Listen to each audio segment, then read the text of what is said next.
ચાલો ગણિતના એક બહુ જ મહત્વના ખ્યાલને સમજીએ જે આપણી આસપાસની દુનિયાને જોવાની રીત બદલી શકે છે. આપણે વાત કરી રહ્યા છીએ અપૂર્ણાંકની. ભલે પછી એ રસોઈ હોય, કોઈ બાંધકામ હોય કે પછી સમયની ગણતરી.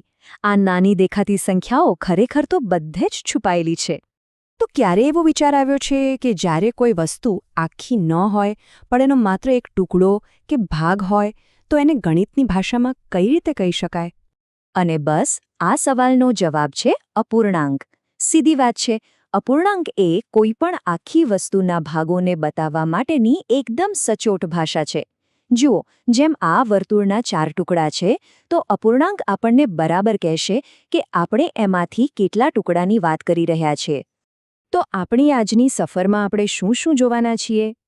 પહેલાં સમજીશું કે અપૂર્ણાંક છે શું, પછી એના અલગ અલગ પ્રકારો જોઈશું, એની સાથે ગણતરીઓ કેવી રીતે કરવી એ શીખીશું, એમની સરખામણી કરીશું અને છેલ્લે એનો વ્યવહારમાં ક્યાં ઉપયોગ થાય છે એ પણ જોઈશું. તો ચલો હવે સીધા જ આ વિષયમાં ઊંડા ઉતરીએ અને શરૂઆત ક્યાંથી કરીશું? બિલકુલ, સૌથી પહેલાં અપૂર્ણાંકનો પાયો એકદમ મજબૂત બનાવીએ. તો અપૂર્ણાંક એટલે શું? સાવ સાદા શબ્દોમાં કહીએ તો આખી વસ્તુનો એક ભાગ. મતલબ કે એ એવી સંખ્યા છે જે કોઈ સંપૂર્ણ વસ્તુના ટુકડાઓ સાથે કામ કરવાની એક રીત બતાવે છે. હવે આના 2 મુખ્ય ભાગ છે. પહેલો છે અંશ, એટલે કે ઉપરની સંખ્યા. આને સમજવા માટે એક મસ્ત ઉદાહરણ લઈએ, પિઝાનું. તો અંશ આપણને એ બતાવે છે કે આપણી પાસે પિઝાના કેટલા ટુકડા છે. અને બીજો ભાગ છે છેદ, એટલે કે નીચેની સંખ્યા. એ શું બતાવે? એ બતાવે છે કે આખા પિઝાના કુલ કેટલા સરખા ટુકડા કરવામાં આવ્યા હતા. તો ધારો કે કોઈ કહે કે એમણે 5 અષ્ટમાંશ પિઝા ખાધો, તો એનો સીધો અર્થ એ થયો કે કુલ 8 ટુકડામાંથી 5 ટુકડા ખવાઈ ગયા છે. છે ને એકદમ સરળ? હવે જેમ આપણા પરિવારમાં અલગ અલગ સભ્યો હોય, એમ અપૂર્ણાંકોનો પણ એક આખો પરિવાર છે. ચાલો આગળ વધીએ અને એના અલગ અલગ પ્રકારોને મળીએ, કારણ કે દરેકની પોતાની એક ખાસ ઓળખ છે. તો જુઓ, મુખ્યત્વે 3 પ્રકાર છે. પહેલું છે શુદ્ધ અપૂર્ણાંક, જેમાં ઉપરની સંખ્યા એટલે કે અંશ હંમેશા નીચેની સંખ્યા કરતાં નાનો હોય, એટલે એનું મૂલ્ય હંમેશા 1 કરતાં ઓછું જ હોય. પછી આવે અશુદ્ધ અપૂર્ણાંક. આમાં ઉલટું હોય, અંશ છેદ કરતાં મોટો કે બરાબર હોય. અને ત્રીજો છે મિશ્ર અપૂર્ણાંક, જે એક આખી સંખ્યા અને એક શુદ્ધ અપૂર્ણાંકનું મસ્ત કોમ્બિનેશન છે.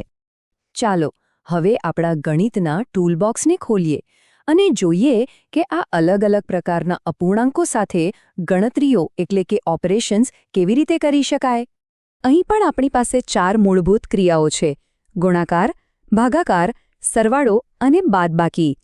આ 4 સાધનો આપણને અપૂર્ણાંકોને જોડવા, અલગ કરવા અને એમની સાથે કામ કરવાની શક્તિ આપે છે. હવે સરવાળા અને બાદબાકીમાં ખાસ કરીને જ્યારે છેદ અલગ અલગ હોય ત્યારે થોડી ગૂંચવણ થઈ શકે છે. પણ ગભરાવાની જરૂર નથી. આના માટે એકદમ સીધા-સાદા સ્ટેપ્સ છે. સૌથી પહેલું અને સૌથી જરૂરી કામ છે છેદનો લસા શોધવો, એટલે કે એમને એક સરખા બનાવવા. બસ પછી તો નવા અંશનો સરવાળો કરો અને છેદને એ જ રાખો. છેલ્લે જો જરૂર લાગે તો જવાબને સરળ રૂપમાં ફેરવી દો. હવે આજે આપણે વાત કરી એનું એક સરસ ઉદાહરણ જોઈએ. અહીંયા આપણે 3 ચતુર્થાંશ અને 7 અષ્ટમાંશનો સરવાળો કરી રહ્યા છીએ. અહીં છેદ અલગ અલગ છે, બરાબર? તો આપણે લસા તરીકે 24 લઈએ છીએ. હવે બંને અપૂર્ણાંકોને 24ના છેદમાં ફેરવી દઈએ અને પછી બસ ઉપરના અંકોનો સરવાળો કરી નાખવાનો. એટલે આપણને જવાબ મળે 43/24. સરવાળાની આટલી મહેનત પછી ગુણાકાર તો એકદમ સહેલો લાગશે. અહીં કોઈ લસા કે સામાન્ય છેદની માથાકૂટ જ નથી. બસ ઉપરની સંખ્યાનો ઉપરની સંખ્યા સાથે અને નીચેની સંખ્યાનો નીચેની સંખ્યા સાથે, બસ એટલું જ.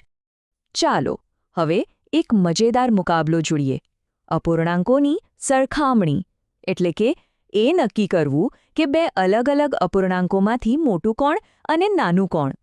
તો મેદાનમાં છે 2 તૃતીયાંશ અને 3 પંચમાંશ.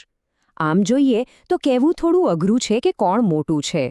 પણ આનો પણ એક ઉપાય છે. આપણે ફરીથી સામાન્ય છેદનો જ ઉપયોગ કરીશું. 3 અને 5નું લસા છે 15. જેવું જ આપણે બંનેને 15ના છેદમાં લાવીએ એટલે કે 2 તૃતીયાંશ બની જાય છે 10/15. અને 3 પંચમાંશ બની જાય છે 9 15માંશ. એટલે આખી રમત સ્પષ્ટ થઈ જાય છે. 10 એ 9 કરતાં મોટો છે, એનો મતલબ કે 2/3 આ મુકાબલાનો વિજેતા છે. અને આ જે રીત છે ને, એ ફક્ત 2 જ નહીં પણ ગમે તેટલા અપૂર્ણાંકો માટે કામ કરે છે. જેમ કે અહીં 5/8, 3/4 અને 9/12 માંથી સૌથી નાનું અને મોટું શોધવું હોય તો બસ એ જ કરવાનું. બધાને એક સરખા છેદ પર લાવી દો અને પછી તો તરત જ ખબર પડી જશે કે કોણ ક્યાં છે. અત્યાર સુધી આપણે જે પણ શીખ્યા એ બધી થિયોરી હતી, પણ હવે જોવાનો સમય છે કે આ બધું જ્ઞાન વાસ્તવિક જીવનની સમસ્યાઓને ઉકેલવામાં કેવી રીતે કામે લાગે છે. તો અહીં એક ક્લાસિક કોયડો છે જે કદાચ આપણે સ્કૂલમાં પણ જોયો હશે. એક નળ T1 ટાંકીને 8 કલાકમાં ભરે છે, બીજો નળ T2 એ જ ટાંકી 12 કલાકમાં ભરે છે. હવે સવાલ એ છે કે જો બંનેને એકસાથે ખોલી દેવામાં આવે તો ટાંકી ભરાતા કેટલો સમય લાગશે? ચાલો આપણે જે પણ અપૂર્ણાંકો વિશે શીખ્યા છીએ એને અહીં કામે લગાડીએ. તો આને ઉકેલવા માટેનું પહેલું પગલું શું હોઈ શકે? સૌથી પહેલાં આપણે એ જાણવું પડશે કે દરેક નળ 1 કલાકમાં ટાંકીનો કેટલો ભાગ ભરે છે. અને અહીં જ અપૂર્ણાંક ચિત્રમાં આવે છે. જો પહેલો નળ T1 આખી ટાંકી 8 કલાકમાં ભરે તો 1 કલાકમાં એક ટાંકીનો 1/8મો ભાગ ભરશે. એવી જ રીતે બીજો નળ T2 1 કલાકમાં 1/12મો ભાગ ભરશે.